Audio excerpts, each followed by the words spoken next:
Okay, a lot of people really don't like Barbie. So many that I feel like the minority film review. It's quite messy in a lot of its execution. There are problems we are going to discuss. There's a whole section about problems in this video. This isn't a staunch defense of everything about this film, even if, yes, I really enjoyed this. I found it fun. I do think writing it off as mean-spirited, bitter, as a vitriolic attack on men or the patriarchy or some rallying call to say women are better than men at everything ever, I think that's a complete misunderstanding of this film. All men in the film are either bigots or idiots. This is an assault on not just Ken, but all men. The film also delegates all male characters into either slaves of women or villains that exist only to challenge and be overcome by the power of feminism. The movie is worse than you could possibly expect. It's hardcore propaganda. Mean-spirited, borderline unhinged hatred of men and everything even vaguely associated with them. I have like pages and pages of notes on this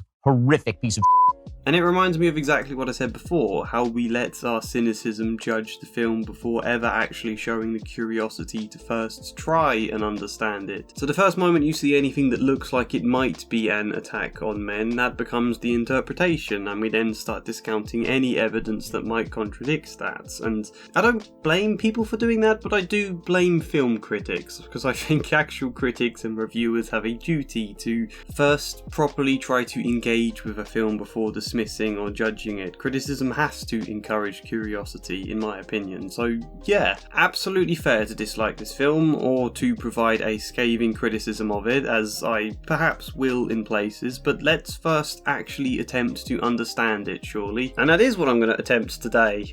You'll have to let me know if I actually succeed or not. I think this video will end up being quite long and detailed, because I think I'll need detail in order that people don't think I'm just crafting some contrarian view for the sake of being contrarian. This was genuinely my takeaway from the cinema. Let's get into it. What the hell should we think about Barbie?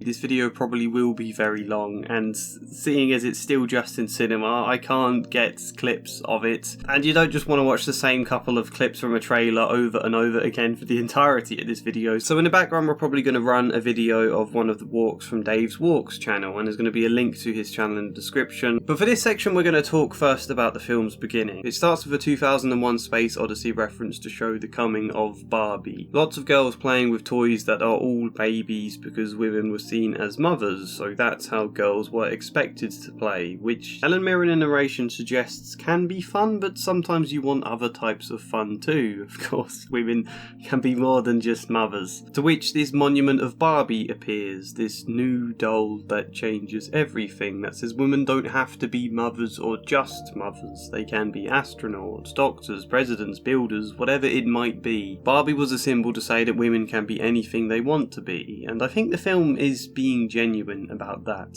The original concept behind Barbie in that sense is quite positive. Women can do any of these jobs. However, at the same time, the film delivers all of this in a very advert style shots, let's say. Overly smiling Barbies rotating on the spots, 1950 sounding advert music. All of it feels a bit like we're being sold something that might not actually be the entire truth. To which Helen Mirren's narration then makes it clear by the ending with the line, "Thanks to Barbie, all problems of feminism and equal rights have been solved."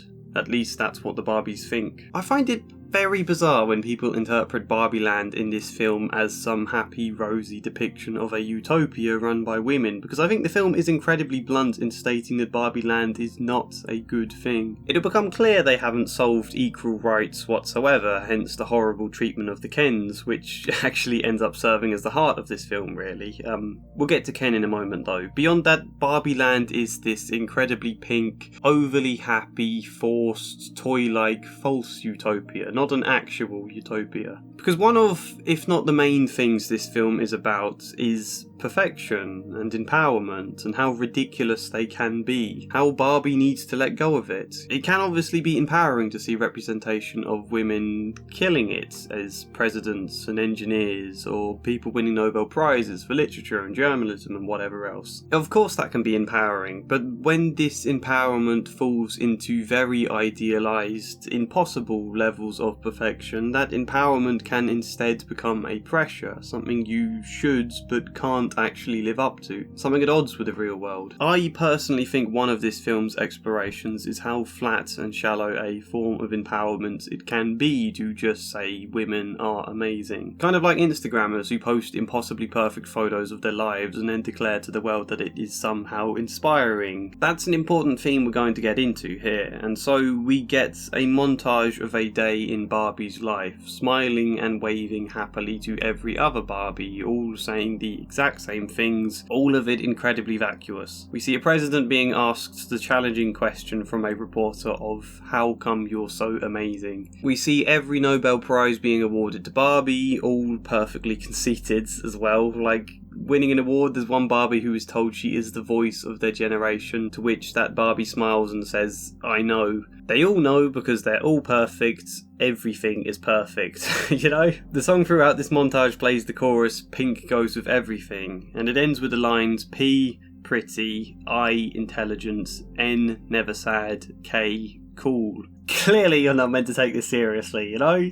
Never sad. It is so tongue-in-cheek here. Naturally, this all feels less real than like some idealised, empty, toy box depiction of the world. Exactly as the dolls were, with their dream houses and wonderful clothes, exactly as children played with them all. Think of these Barbies and Kens like kids that are just trying to play act what they think they know of the world, and there's a real childlike innocence to that. This is a criticism of forced perfection, and also probably toxic positivity. Like, the only shred of negativity we get in this world is the mention of crazy Barbie. The Barbie that was played with too harshly, had her hair cut, was set on fire, drawn on, had her legs snapped into the splits. Well, that's a Barbie they all shun to the very edge of town and choose not to think about. There's a fun irony in the way the film treats Midge, the one pregnant Barbie, like she's some repulsive being. The irony that a film beginning with the point that Barbie was telling girls they don't have to be mothers, they can be anything they want to be, then gets so lost in the idea of creating empowered women that suddenly none of them are allowed to be mothers. They all have to be defined by their wonderful jobs. Can I veer away for a quick tangent here? Because I work as a children's therapist, for which you have to buy and amass a good selection of toys for your therapy room, and it is always crucial to have toys that aren't, I guess good toys, you could say. Not just the superheroes, but also some supervillains. Not just the cuddly, nice animals, but also ones that the world tends to see as, like, ugly or scary or dangerous. We all have sad or angry or whatever feelings, as well as happy ones. And whilst we might aspire to a life of happiness, toys are also our way to express things. And when the world of Barbie itself has no space for things that aren't all amazing, you need an outlet. So of course you're going to break or draw or mess up some of the Barbies somehow. You guys ever think about dying? I think this section of the film is all a really solid beginning that portrays all of this stuff in a fun way. Where it then goes with this idea is both interesting and a bit confusing, I think, for which there are holes we can pick in it. Let's discuss some of that now, or at least after this, anyway. Barbie has a great day every day, but Ken only has a great day if he has a subscription to WorldAnvil. Hi, Barbie! Yes, WorldAnvil are still sponsoring me. This is a company I genuinely love. I'm going to keep promoting and supporting them as long as I physically can. And all of you are going to listen intently.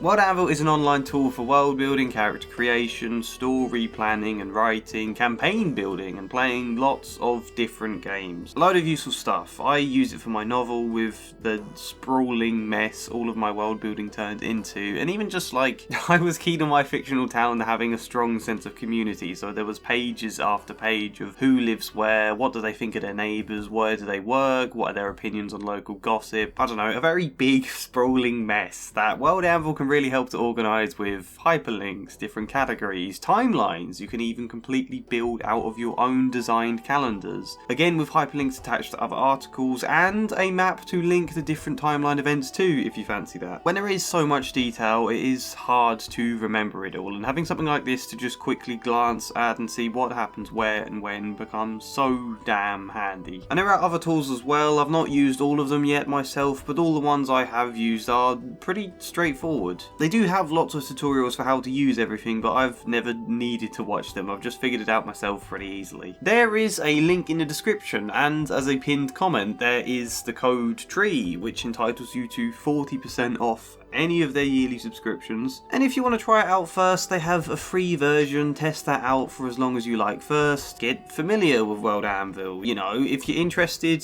click the link. WorldAnvil. There are so many quotes in this film to do with not feeling beautiful.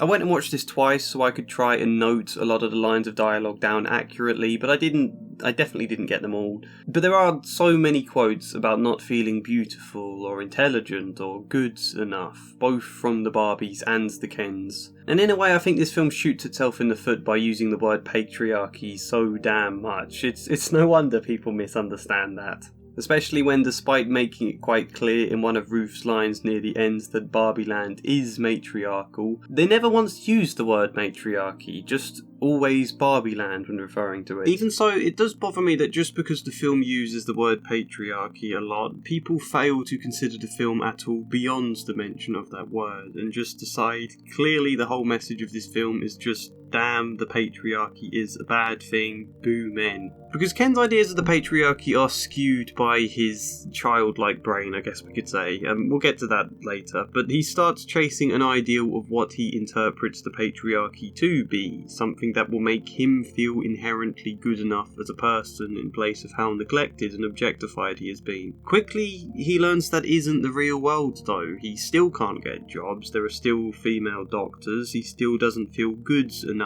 and respected as much as he wants to be, so he goes, okay, I'll take this ideal I have about the patriarchy back to Barbie Land and make that into the vision I have, then I'll feel good enough. How does this relate to all sorts of quotes about not feeling beautiful or good enough? Well, yes, as I just said there, the whole reason Ken attempts to instill his idea of the patriarchy, his Kendom, where Kens rule everything, is precisely because he doesn't feel good enough deep down, and the vision of a world of men in power is then naturally appealing to him. It feels empowering. The exact same way all of these happy Barbies winning endless awards feels like something empowering to them at first. And then yeah, from Barbie's perspective, she has grown up believing that just being a Barbie makes her perfect, a person to be admired. She very naively just expects kids in the real world like Sasha and her friends to thank Barbie and to hug her for all of the amazing stuff she's done, when obviously that's not true. The society of Barbie Lands doesn't make the Barbies perfect, it just kind of feeds their egos. And so when Barbie goes to the real world and learns, hang on, women aren't in charge of everything here, and I feel kinda human, and people are less thanking me than ogling at me or attacking me, Barbie cries. She starts to feel useless and stupid and ugly. Ruth says to Barbie that she looks different, to which Barbie says, "It's not how I usually look. I usually look perfect." And Ruth responds, "I don't know. I think you look just right." Barbie's arc will be mostly letting go of perfection, letting go of a social structure where empowering ideas of being perfect have actually become a trap and a pressure and ended up something she feels confined by. She even tells Crazy Barbie at the beginning of the film, "I am stereotypical Barbie, I am meant to do stereotypical things, I'm not adventure Barbie." And then we'll see her slowly begin to embrace imperfection as a good thing, and finish becoming truly human in the real world by the end of this film. Crucially there, despite the fact the real world is not the idealised matriarchy of Barbie Lands, despite the fact she does not feel on top of the world there at all, it's still what she chooses as a better place. She could very much go back to Barbie Land where the Barbies are in control, but she chooses the real world as the better place. Because it is better.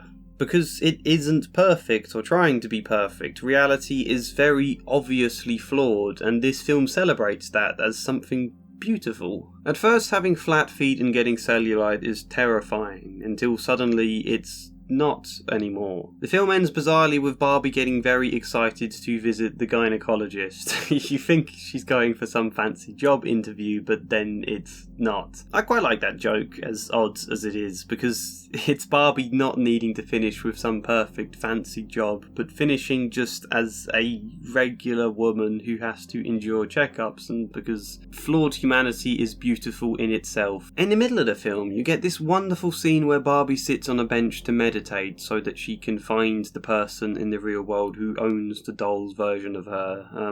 That plot point is a bit confusing, but run with it. She meditates and she feels all of these memories from this human, and it makes her cry. She's never cried before because she's a doll. Feeling the tears, she says, that felt achy but good.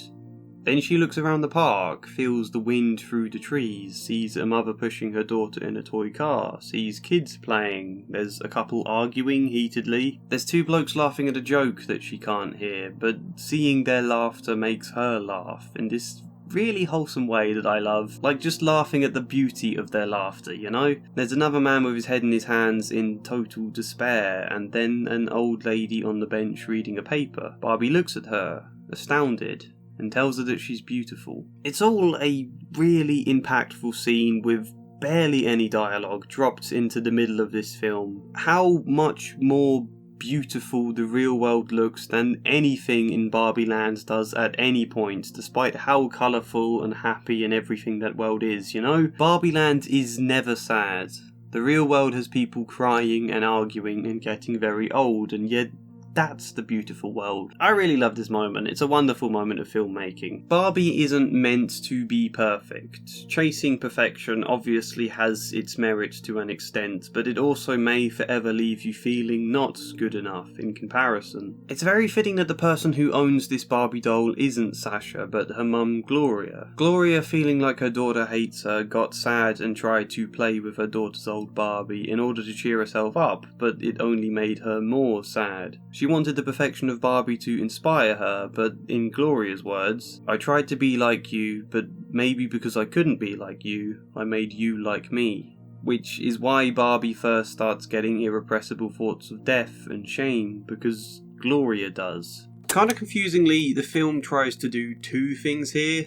So confusing that it's only now I've realised exactly what that was, so I'm dropping it in while editing the video. This is an edit edition. On the one hand, this film is directly criticising the shallow, less sincere, more profit-driven style of female empowerment that Barbie has come to represent, saying, no, we can't be like Barbie, just throwing some female-led utopia at us of women doing absolutely everything amazingly, that feels inspiring and empowering at first, but deep down it's unrealistic. It leads to dismissing the men completely in kind of horrible ways, and it also just becomes this impossible standard you will never live up to. And when Mattel is a company where profits do come ahead of genuine female empowerment, it's no surprise it all ends up a bit shallow and flawed. So the film is definitely saying that, but at the same time, Greta Gerwig is, I suspect, contractually bound to make Mattel and make Barbie as a brand look quite good. So the history of Barbie is framed with the idea that Barbie was never meant to be about perfection, that Barbie was and actually is so much more than that, and they drop in Ruth Handler, the original creator of Barbie, to present that message in various fairly organic ways. And all of that is a bit confusing from a Barbie standpoint, but thematically at least it does work, I think. So on the one hand, this idea of perfection obviously falls flat, but that doesn't mean there isn't any merit to any of that. Barbie still has a role in this film. There is a nice arc of Gloria learning to view Barbie less as just some inspiring thing she's endlessly trying to live up to, whilst her daughter Sasha, who was very critical of Barbie originally, incredibly angry and deliberately mean, I think, she has to learn actually there are some benefits to the kind of message Barbie offers. So there is messiness there, and I think the film is messy with these human characters of Gloria and Sasha as well. Their arcs aren't clear enough, I don't think. I feel like there might have been a scene trimmed at the end where Sasha maybe apologises to Barbie for being so incredibly mean, and Barbie apologises for not understanding or something. The best we get is the mum Gloria, who has spent her life trying to be as ordinary and proper and good a person as possible, finally admits that she's weird and crazy deep down, and Sasha is like, yeah, that's a good thing, Mum. But yeah, messiness aside, I think I've made the theme pretty clear now. When does the greedy interest of corporations cause sincere messages of empowerment to be watered down into something more shallow and sometimes even damaging? And when are there still benefits to them? But I'll chuck in a little more detail to illustrate the point. After Barbie finds Gloria, she ends up taking her back to Barbie Land. That feels like the right thing to do to her. The real world is irrevocably messed up, in Barbie's words. So let's go back to somewhere we can feel perfect. She's excited to show Gloria and Sasha the Barbie world. On the journey, she passionately talks about how wonderful Barbie Land is. She says it's fun and work and friendship and females 24/7. Talking about her clothes, she says, everything I've bought will totally inspire you. Which again is literally that kind of Instagram idea of inspiration. Everything I've bought will totally inspire you. I like that line. Of course this kind of empowerment isn't going to work, and as it happens, when they get there they find the Kens are now running everything instead. There isn't all this perfect feeling of female empowerment, and Barbie just collapses to the floor crying. She says, Barbie Land was perfect before. I was perfect before. She says she never wanted anything to change, she wanted it to stay exactly the way it was, to which Gloria tells her, honey, that's life, everything is change. And Barbie responds, but that's terrifying. It links to a conversation she had far earlier in the film with Ruth, where Barbie says, real world isn't what I thought it was. And Ruth says, it never is. Isn't that marvellous? All of it is terrifying to Barbie. She's come from a world where she's used to women doing pretty much everything and really not considering men at all. A world that's not like that scares the hell out of her, seems messed up to her. But that doesn't mean it isn't bad or beautiful in its own way. Barbie is yet to truly embrace change or imperfection. She gets there a little later on. But as it is, after the Kens have taken over, Barbie collapses inconsolable on the floor of Crazy Barbie's house. She tells Crazy Barbie, I'm like you now, ugly and unwanted. She says, I'm not pretty anymore, I'm not stereotypical Barbie pretty. And then adds, I'm not smart enough to be interesting, I can't do brain surgery, I've never flown a plane, I'm not the president, no one on the Supreme Court is me, I'm not good enough for anything. Without an entire society built around propping up the Barbie's ego with constant reminders of how perfect they are, she breaks into utter despair. Exactly the way Ken also does when Kendom is taken away from him, but again we'll get to Ken in a moment. Right now the point is to say that a society built to prop up that ego isn't a good thing. It's not saying that Barbie needs that, she needs to be made to feel perfect all the time, otherwise there's nothing but despair. What she needs is to accept that she isn't perfect, that's okay. In Gloria's words, that Barbie doesn't always have to be extraordinary. When we get to the end of the film, despite Barbie restoring Barbie Land to mostly female power, mostly to what it was before, and Barbie having the choice to stay and live with that, she doesn't want to anymore. She wants to enter the very flawed and troubling human world. Ruth wants to show her what being human will mean before Barbie confirms her choice, so we get this wonderful, albeit sudden tonal shift into a montage of just human life. People growing up, laughing, crying, people aging, people dying. There's no emphasis on who's in charge or not, or what the social structure is, just on people and relationships. All the while we hear the lyrics, I used to float, now I just fall down. I used to know, but I'm not sure now. What was I made for? And then, because I don't know how to feel, but I want to try. I don't know how to feel, but someday I might. We weren't made to be perfect. We weren't made to be inspiring. We were made to feel. That's humanity. Perhaps that's quite a simple conclusion, but I do really like this moment in the film. As much as I found the gynecologist joke that follows after this kind of funny, I wish the film had ended here without the abrupt tonal shift, because this moment in the film is a genuinely beautiful one. But hey, I've talked enough about Barbie now, let's finally get to Ken.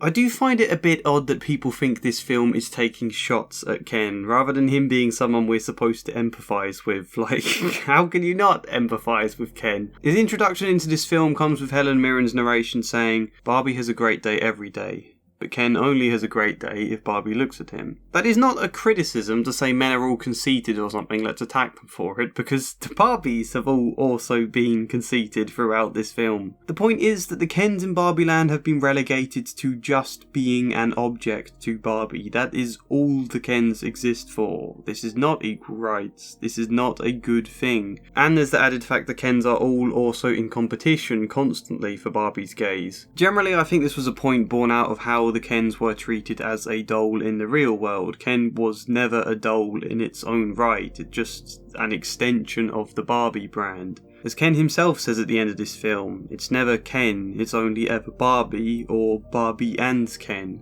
The Mattel businessman can't remember who Ken even is when Barbie mentions him, eventually saying, "Ken isn't someone we're worried about, ever." In fact, even when Ken's Mojo, Dojo, Casa house toys start flying off the shelves and making the Mattel CEO a ton of money, he still doesn't like it. His focus, as depicted here, I suppose Mattel forced Greta Gerwig's hand here, but his focus is so firmly fixed on female empowerment that even with big profits, he still wants to dismiss and brush aside the Kens.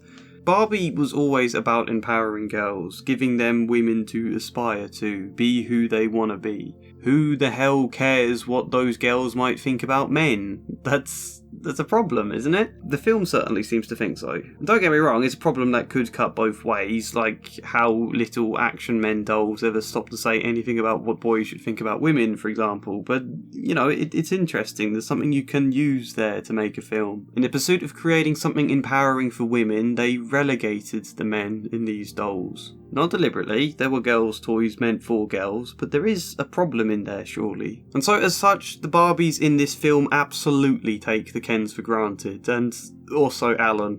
He's even more an extension who's just there, mostly forgotten. It's kind of sad how Alan never truly gets an arc or ending of his own in this film.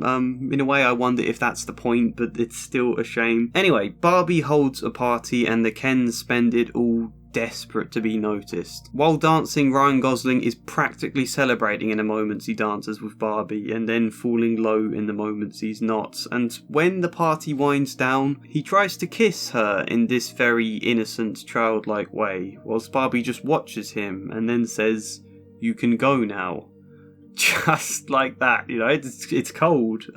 He asks if he could stay over tonight, but she says, "This is my dream house. It's Barbie's dream house, not Ken's dream house." To which Ken gives this very empty-headed laugh and says, "Right, as always." And that's important too, how incredibly empty-headed Ken is at the beginning of this film, because let's be clear, both the Kens and the Barbies are kind of childlike. They are children's toys in a children's toy world, so of course they are. There are like some good moments where Ken is behaving as a childish son, I guess you could say, to Barbie, and she's half like a strained mother, but also is just as childish and stroppy as him at the same time. The problem for the Kens is that they aren't really given much freedom to think in Barbie Land. Where the Barbies do get to go about with their jobs and their aspirations and making decisions, the Kens don't. Their only job isn't a job. It's not lifeguard, it's just beach, just being there on the beach. You constantly feel with Ryan Gosling's depiction that there is this anger, this discomfort with the world, like he knows something is wrong, but he also doesn't quite have the awareness to know what or why or what even to do about it. He's completely trapped into this role and can't even express it. Oh, and plus Barbie also adds that he can't stay over because it's girls' night, to which we see this quick shot of all the Barbies hanging out in the dream house, and the music, Girls Just Wanna Have Fun,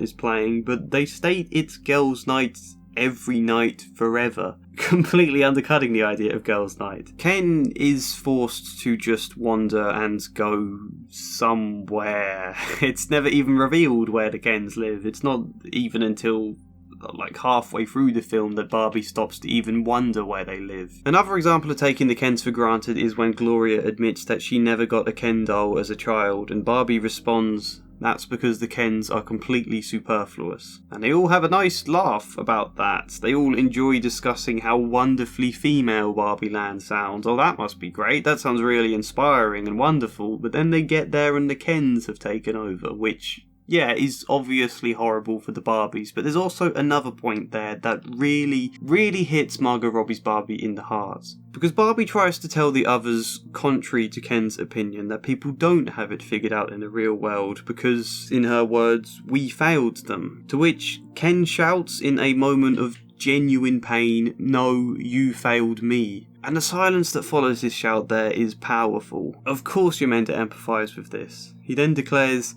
"Out there in the real world, I was somebody. When I walked down the street, people respected me just for who I am." For the first time in his life, Ken actually mattered. Of course that felt good for him. We're meant to feel that. He gives the example that one lady even asked me for the time, to which the Kens are all shocked, and he then reveals he now keeps 4 watches on his wrist in case anyone ever asks him again, because it felt that good. And that's both funny and kind of sweet. Like, you know how rarely men ever get complimented, how something as minor as this, even though that's not actually a compliment, how that couldn't be cherished forever. Like, I can still remember the one singular time when I was 16 and a random girl told me out of nowhere that I had nice teeth. I remember at the time feeling both overwhelmed because of how alien a compliment felt, but also how weirdly nice that was. The Barbies absolutely failed the Kens, so that's one problem. All of these years, with all of this frustration building up that Ken never had a means to express, and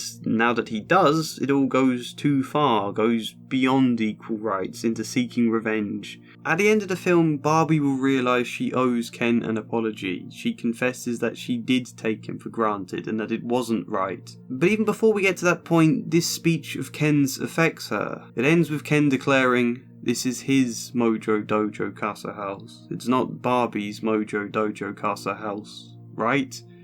How's that feel? It is not fun, is it?" And we then see a shot of the men celebrating in his house before he says, "It's boys' night every night." I just don't feel villain is really the right word for Ken in this film, because this is Ken literally showing us the reverse of how Barbie Land was in the beginning. Even right before this moment, Barbie was going around joking about how superfluous the Kens were, how amazing it is that the Barbies are in charge of everything, and then, boom, suddenly we realise that it isn't, that she's been horrible. Everything that feels bad about Kendom is reflected by Barbie Land too. And Barbie dwells on this point. When a plan is formed to bring Barbie Land back to what it was, Barbie is visibly uncomfortable with the plan. She's not fully sure why yet, I don't think. Like, she's not yet reached the point where she wants to leave Barbie Land behind. There's still this little bit of her wanting to go back to perfection, but you do see some unease. And then when they get to the final stage of their plan, Barbie tells Gloria, "Ken seems really upset." Gloria says, "Because he likes you, and he knows that deep down you don't feel the same." And she responds, "It still doesn't mean I want to hurt him." And the plan they're going to enact, of course, will hurt him. And Gloria has to kind of talk Barbie into it, convince her, Ken stole your house and all of this stuff. It is a really mean, hurtful plan, I think, by the way, that, yeah, Barbie does go along with, but she remains conflicted. And when they succeed, everyone's celebrating, except she looks quite hesitant to at first. It takes her a few moments. And then, yes, when she sees what it does to Ken, she seeks to apologise to him and to comfort him. There are absolutely aspects of this ending that I think very much undermine this, but before we discuss them, I first want to go back and talk a little more about Ken's arc from his perspective. So just to make this a little clearer, even if it could make this section a little bit repetitive, Ken has zero value in Barbie Land, and it's horrible, for which the slightest respect he gets in the real world feels amazing. And let's be clear, he's not worshipped as a patriarchal god there, he just has some people greet him a bit and ask him for the time and things, but that feels amazing. The problem is, a nice bit of respect doesn't completely alter your internal world and sense of self-worth. Anyone who followed my analysis of Nate from Ted Lasso will know just being given some respect and humanity when you've been starved of it for most of your life, when you've been made to feel like you don't deserve it, that you aren't good enough, that difference between how you've always felt and how this one interaction makes you feel, rather than building your self-confidence, that could actually become more like an example to feed your ego. You know, self-confidence and ego being two different things. The first thing, I guess you could say, is about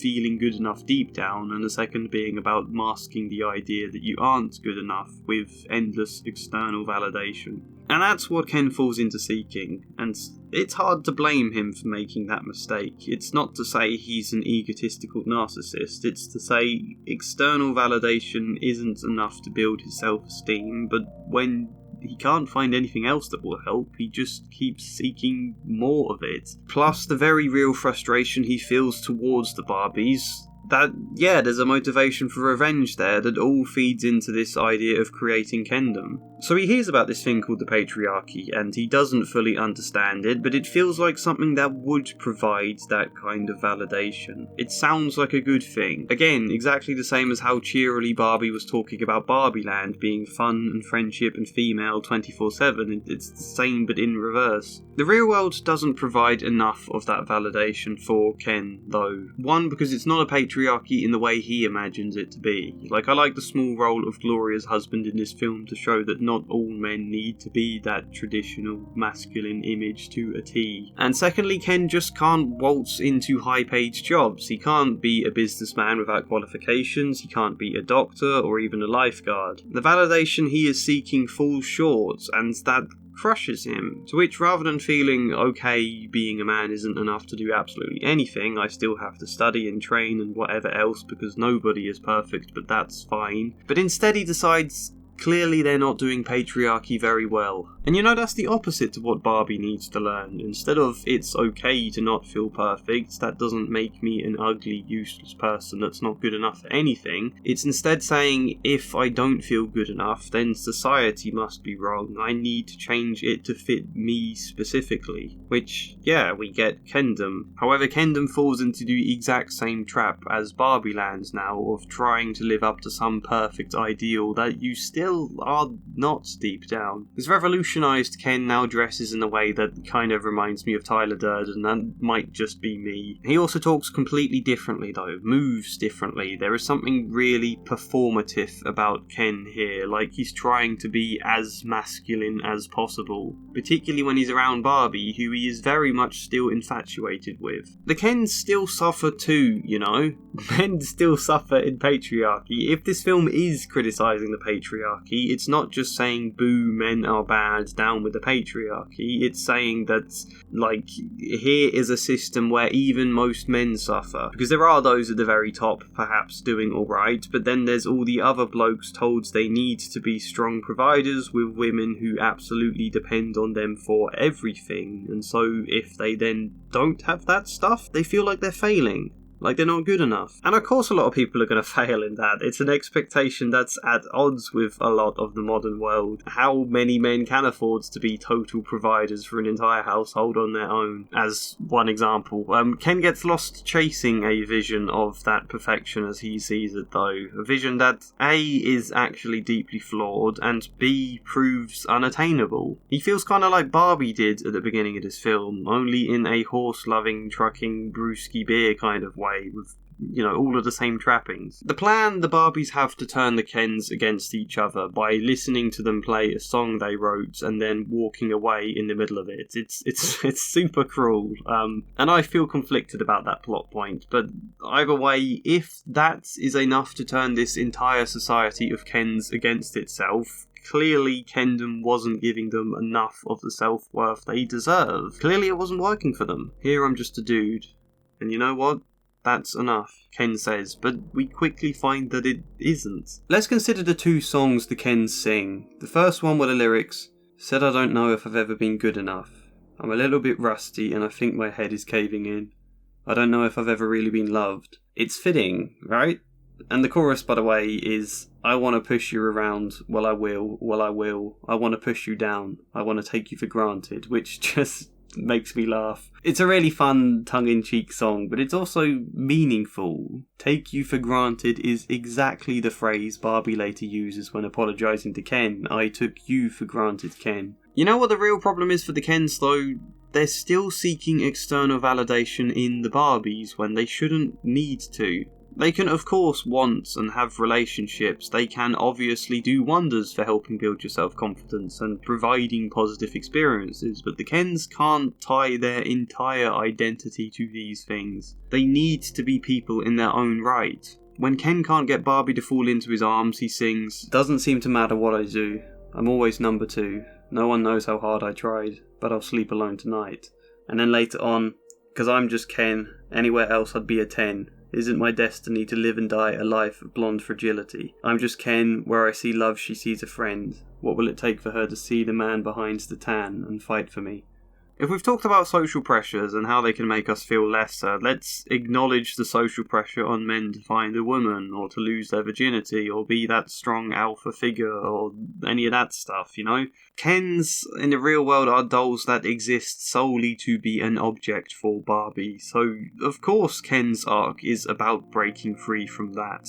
Becoming his own person. That's not to say all men are like Ken. That would be a ridiculous interpretation of the film. Not all women are like Barbie. It's just taking certain social pressures, which would probably exist if you imagine Barbie Land as an actual place, what that kind of society would look like, and it is exploring the ways in which characters struggle to free themselves from those pressures. Yeah, it probably does shoot itself in the foot by using the word patriarchy so much, and I can see how that might lead to some misunderstanding. But even so, I think professional criticism should be engaging beyond a surface level interpretation that just doesn't add up with a film. Earlier in the film, Barbie was declaring that she isn't pretty or smart, that she can't do surgery or be the president or anything, and at the end of the film, Ken similarly declares, "I only exist within your gaze. Without it, I'm just another blonde guy who can't do flips." To which the message is Ken can be enough without her. He can be enough within himself internally. Unfortunately for Ken, Barbie doesn't love him. That's painful for him, but it doesn't make him worthless as a person, you know? He himself can be more than what Barbie thinks of him. He can be so much more, and to that end, Ken's conclusion is quite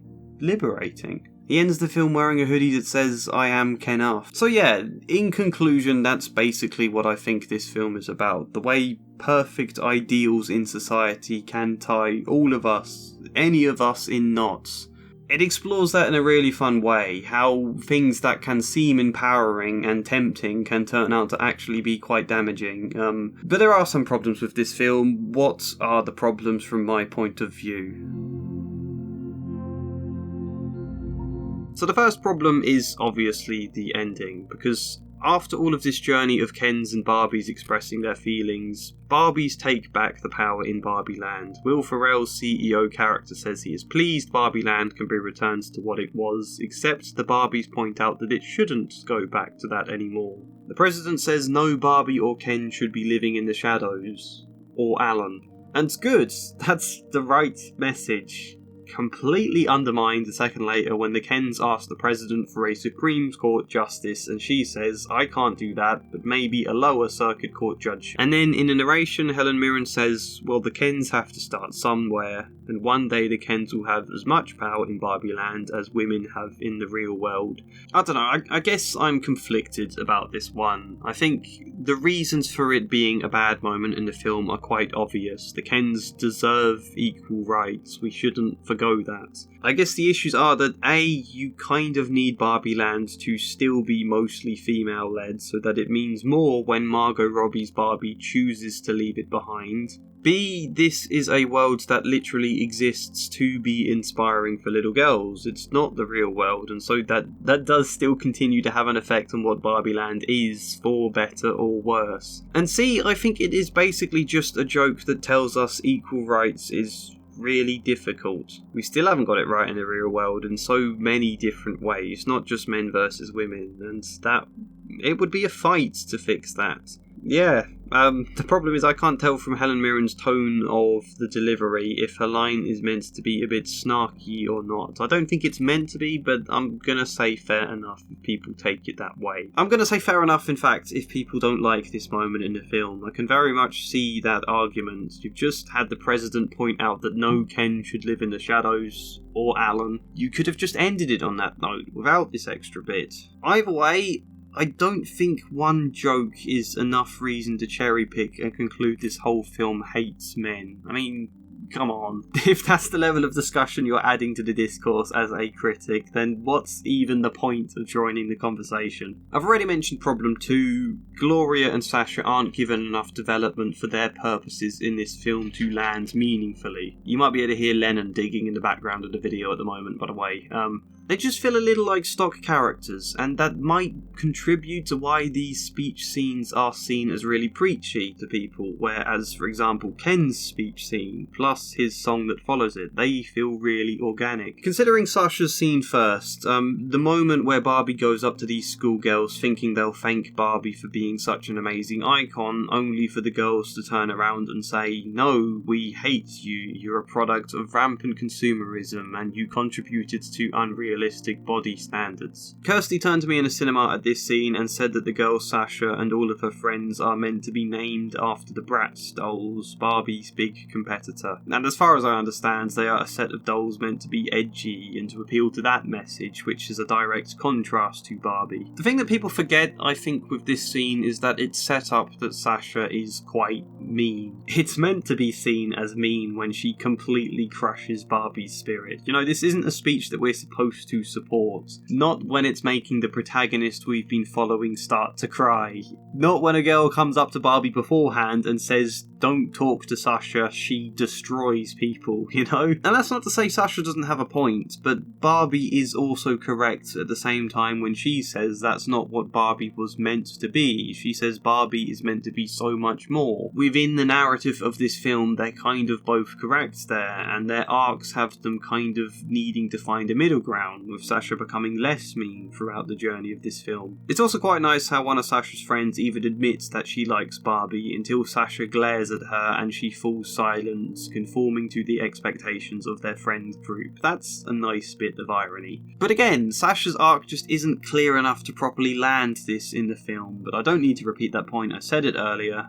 To quickly discuss Gloria's speech scene where she talks about, women being told they need to be thin but not too thin, and also not say that they want to be thin but still be thin, and various other examples, which that does feel incredibly inorganic in this film. I don't think many people would argue that's a well-written scene. Again, there is some purpose to it. Barbie has just expressed how she doesn't feel good enough as a person, and Gloria is trying to say that she is, that she shouldn't let the world make her feel otherwise. But that doesn't quite work, because for most of Barbie's life, the external world did make her feel good enough. On the surface anyway, you know, unconsciously all negativity was being suppressed and she's holding herself to a standard that she's being confined by, but either way.